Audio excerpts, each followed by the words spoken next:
农市为了提升蚵仔甲柑仔附加价值，以及伊多样性，甲香港科大合作，开发出这个柑仔酒、柑仔茶，搁这个蚵仔冰，要为农友开创新的商机。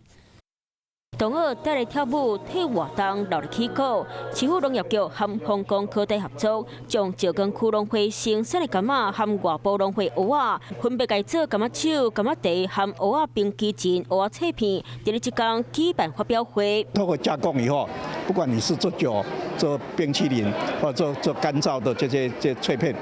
它可以行销到全世界每个地方。有研发团队拍拼，除了摕柑仔改结做柑仔酒，规只配改烘豆制作养生的柑仔茶，蚵仔是保留伊的原味制作蚵仔脆片，搁有蚵仔冰基金，让真侪人来这试食。吃起来比较不会那么甜，然后蛮爽口的。市府农业局强调，这新品除了伫咧各大农社和社区的店面买得到，伫咧网络顶嘛看得到哦。